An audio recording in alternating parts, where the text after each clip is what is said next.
Hey everyone, Spirit of Randomness here, and welcome to the first episode of Dressing Gown Rundown. Yay! This is a new format I'm going to be introducing. As you may not have noticed, but Spirit of Randomness videos take a really long time to make, and also watch. Because of this, I don't get to talk about as many things as I'd like to, simply because they wouldn't fill up a full Spirit of Randomness episode. So, this is what I'm going to do instead. Now, you may be wondering why I'm doing this in my dressing gown.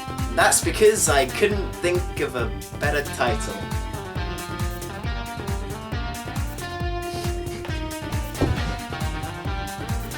Let's get on with it. So you know how I like Metroid? I flipping love Metroid. I could go on and on about how much I adore this franchise, and probably will, but for now let's just talk about the first one. As in the NES original. From 1986. Yeah, that one. Kinda sucks. Now before you all try to stab me to death, please hear me out. I recognise that, for the time it was made, Metroid is an absolutely fantastic achievement, and I have a lot to be thankful for because of it.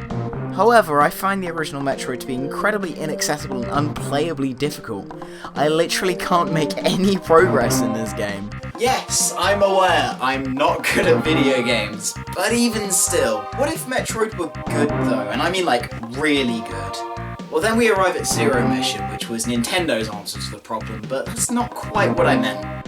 Zero Mission takes the story, gameplay, and other elements, and then updates them with the more modern game engine used in Fusion. However, in doing so, it loses the original Metroid's distinct artistic flair that is not really present in any of the other games. My question should probably be reworded into, what if somebody took the original Metroid's atmosphere and then made a really, really good game with it? Axiom Verge, bro! Hey agent, why are you in your dressing gown? So do you just, live here now, or what? Pretty sure you had your own spaceship thingy.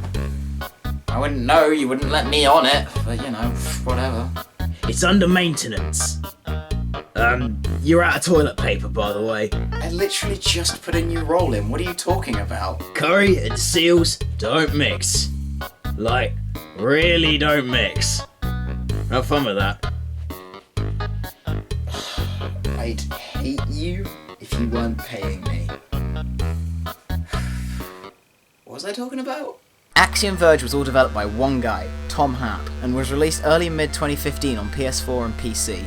In the same vein as games like Shovel Knight and Rivals of Aether, Axiom Verge combines retro-style pixelated visuals and music with more modern game design elements, such as certain gameplay features that probably wouldn't be possible to implement back in the 80s, or even as simple as making said pixel art widescreen and in HD. In Axiom Verge's case, this allows it to make far vaster worlds and levels, while also enhancing Metroid's earlier, darker style and making it into something more original, and, might I add, vastly better. They brought back the HR Geiger counter!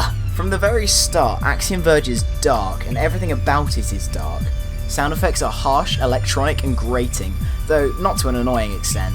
The music is very alien, with low drones and thumping bass lines mixed with odd-sounding melodies. They sound great and help build up the atmosphere of Axiom Verge, which, even though I keep comparing it to Metroid, is its own unique world entirely. It's clear that Metroid is an influence, but Axiom delves far more into Geiger territory with the visual design. Somehow less natural, but more organic. The environment feels unsettlingly alive and, in every way, hostile. From the blobs of blood-red goop lining the walls and floor, the textures of the cave, the distinctly alien backgrounds, the patches of glitching walls, and the fact that there's one or two giant robot heads just lying about. Similarly, machinery has this heavy industrial feel to it, while still looking worn, degraded, and ancient. Even save points are rusted and derelict, making them seem the exact opposite of safe the first few times, perfectly nailing Axiom Verge's tone and atmosphere. I've been deliberately avoiding talking about the story, as in the same vein as games like Xenoblade Chronicles and Undertale, the less you know about it going in, the better. I went into Axiom Verge completely blind and on the suggestion of a friend that I would like it, and being totally unprepared for what happens is really the best way to play it. There's a lot of twists and turns throughout the course of the story, to the point where I feel like saying anything could be classed as a spoiler, so if you think Axiom Verge is your type of game, then by all means stop watching now and go play it, it's really worth it. As it stands, the story likes to keep to itself in that it doesn't interrupt the game much. Occasionally the odd dialogue box will pop up to give the player a couple more morsels of plot, and there's the odd journal entry scattered about, but for the most part the player is left to their own devices, which majorly helps with the mysterious and isolated atmosphere that the game manages to flawlessly emulate. Like, hot diggity dinosaur, this game gives me the chills!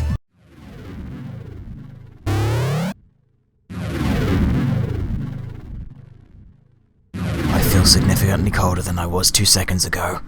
On a different note, this game's world is huge, and I mean really huge. There's a vast myriad of areas, all with their own unique style and system of rooms, and while having this massive interconnecting world is great, the often maze-like catacombs added to the lack of direction, unmemorable place names, and the lack of a faster way to get between areas creates a lot of moments where the player will think, "Where am I going? No, seriously, where am I going?" I found the fix was to just look at the various maps and see what sections needed filling. But then further problems arise as the variety of downright random area names doesn't exactly help with the navigation between them, especially when you've got to attempt to trek across the entire world just to see if your new toy works on this one patch of wall. Normally I don't mind backtracking unless it's in a linear game or the scenery is boring, which is definitely not the case with Axiom Verge. However, the size of the game can definitely be detrimental, as it makes the thought of running from one end to the other without actually established direction to motivate you more than just a little annoying for me, and truly aggravating to any non-Metroidvania fans. A simple marker reading point of interest could have easily fixed this problem, but like I said, it's only a minor frustration. Actually traversing the world is a different matter altogether. Trace. Who's Trace? Why are you watching me talk to a camera? I was curious. I was wrong to be, but I was still curious. Right. So, who's Trace? Who's Trace? Did I not say who we're playing as? Nope. Oh.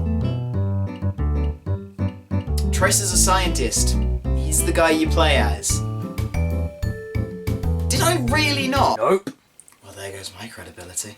Well, Trace is easy to control and has solid momentum. He moves quickly enough that he doesn't suck, but slowly enough that you can actually control where he's going. Similarly, the veritable arsenal of weapons and tools Trace has at his disposal are all unique and fun to mess around with, while being versatile enough to keep using even late into the game, experimenting with gameplay ideas that most games wouldn't even go near.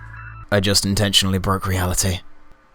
I am at peace with myself. Enemies are also creatively designed, both aesthetically and in regards to the gameplay.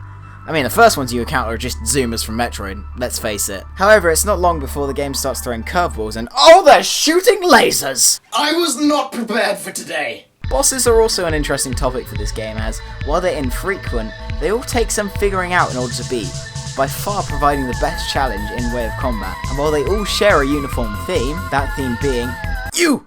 Gross! Get it out of here!"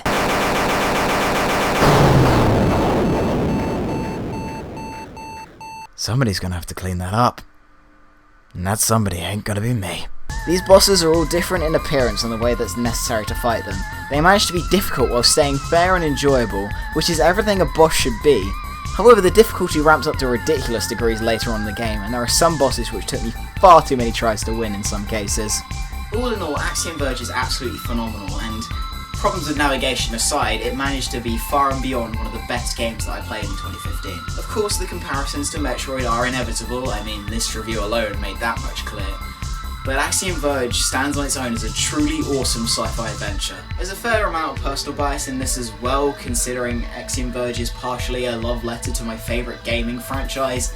Not to mention it's the best Metroid we've had in 6 years, but I truly believe that Axiom Verge is objectively outstanding as well. If you don't like Metroidvania, then this game isn't going to make you change your mind, but I would strongly recommend it to anyone and everyone.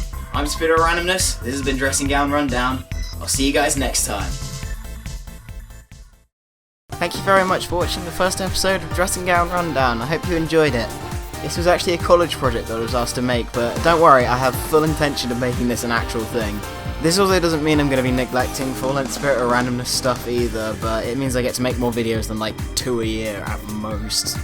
It's embarrassing. As always, credits and links to social media are in the description. Please check them out and have yourself a wonderful day.